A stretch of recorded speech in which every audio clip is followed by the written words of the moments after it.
Transition. इससे मेरा मतलब ये है कि किस तरह आप एक शॉट से दूसरे शॉट में जा सकते हैं।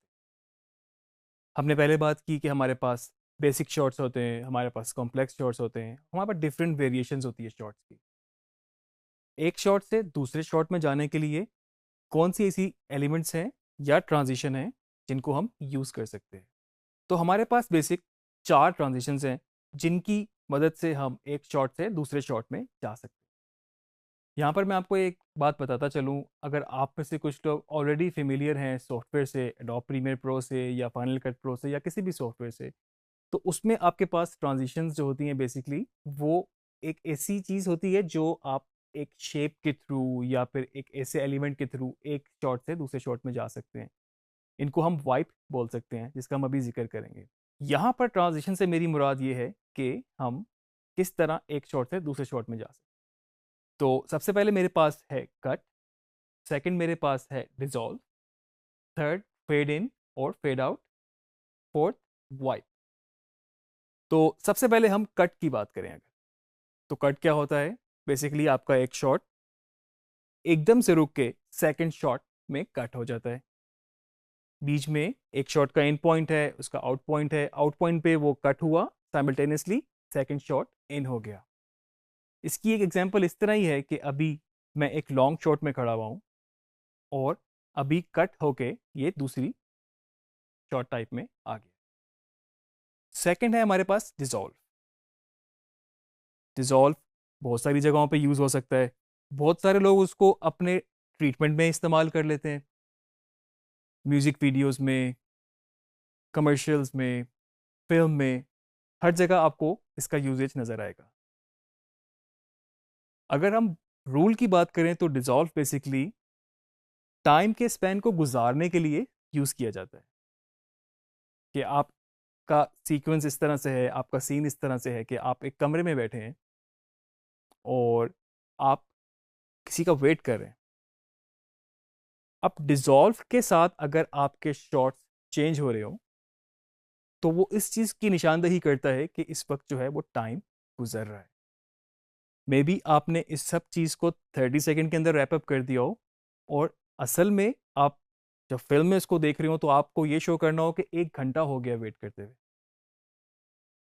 रिजॉल्व होता किस तरह से है कि एक शॉट आपका चल रहा होता है और एकदम से उसकी ओपेसिटी शॉट की कम होना शुरू हो जाती है और जो नेक्स्ट शॉट होता है उसकी ओपेसिटी जीरो से आगे बढ़ना शुरू हो जाती है। इसकी एग्जांपल बिल्कुल इस तरह से ही है कि अभी आप मुझे इस शॉट में देख रहे हैं और अब ये डिसॉल्व होते होते दूसरे शॉट में चला गया है और बीच में आपको नज़र आया है कि एक शॉट की ओपेसिटी कम होती है और साथ में ही दूसरा शॉट इन होना शुरू हो जाता है। फिल्म में, मैं आपको अगेन रिपीट कर दूं कि फिल्म में ये टाइम को गुजारने के लिए इस्तेमाल किया जाता है। उसके अलावा आपको इसका यूजेज ऐसे नज़र नहीं आएगा। हाँ, अगर तो आपका कोई ट्रीटमेंट जस्टिफाई करता है तो आप डिज़ोल्व यूज़ कर सकते हैं। आप बिल्कुल डिज़ोल्व यूज़ नहीं कर सकते अगर आपका कट मैच ना हो रहा हो या उसमें कोई और फ्लॉ हो या शॉर्ट टाइप सही ना हो, लेकिन आपने डिज़ोल्व यूज़ कर लिया क्योंकि वो मैच ना हो रहा हो, तो इस सूरत में आप बिल्कुल यूज़ नहीं करेंगे। तीसरी चीज़, तीसरी मेन ट्रांजिशन जिसकी हमने बात की वो है फेड इन और फेड आउट। फेड इन और फेड आउट में भी बेसिकली डिज़ोल्व की ही टेक्निक यूज़ हो रही होती है, लेकिन इसका मकसद क्या होता है? इसका मकसद ये होता है कि आपका एक चैप्टर खत्म हो चुका है और अब आप नेक्स्ट चैप्टर की तरफ जा रहे हैं। फेड आउट इस तरह से होता है कि आपकी जो इमेज है वो टुवर्ड्स ब्लैक की तरफ चली गई, एक स्मूथ ट्रांजिशन के थ्रू, कि आपकी जो वीडियो की ओपेसिटी है वो 100 से आहिस्ता आहिस्ता 0 की तरफ चली गई। और फेड इन से मेरा मतलब ये है कि वो जीरो ओपेसिटी जो है टोटली ब्लैक है इस वक्त और आहिस्ता आहिस्ता वो ओपेसिटी आपकी 100 पे चली गई और आहिस्ता आहिस्ता आपको वो शॉट ब्लैक से विजिबल हो गया अपनी फुल ओपेसिटी।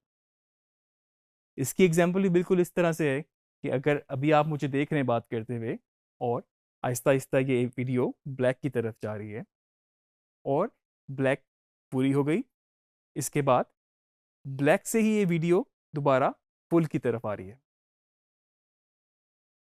तो ये था आपका फेड इन और फेड आउट। चौथी मेन ट्रांजिशन हमारे पास है वाइप।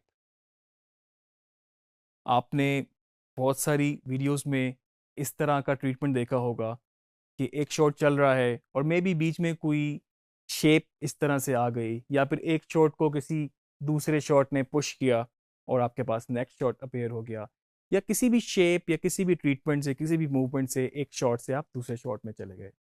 तो टेक्निकली इसको हम वाइप यूज़ करते हैं। ये कोई शेप भी हो सकती है या फिर खाली मूवमेंट भी हो सकती है। प्रॉपर फिल्म मेकिंग में, एक प्रॉपर फिल्म में आपको ये भी बगैर किसी जस्टिफिकेशन के नज़र नहीं आएगी। ये नॉर्मली आपके फ़नी ट्रीटमेंट में हो सकती है, या आप किसी चीज़ को दिखाना ही इस तरह चाहते हैं कि आपकी शेप एकदम से उस वीडियो की छोटी सी वो सर्कल हो गई और नेक्स्ट शॉट उसकी जगह अपेयर हो गया, तो आप इसको इस तरह से यूज़ कर सकते हैं। प्रॉपर फिल्म मेकिंग में आपको ये कम नज़र आएगी। हाँ, अगर कोई अपबीट किस्म का कोई शो है, कोई उसमें कोई कॉमिक एलिमेंट है, नॉर्मली साउंड इफेक्ट के साथ भी इसको यूज़ करते हैं, तो वहाँ पर आप इसको यूज़ कर सकते हैं। ये सारी चीज़ें आप जब सॉफ्टवेयर पे जाएंगे तो आप इसको बेहतर तरीके से प्रैक्टिकली एक्सपीरियंस कर सकेंगे।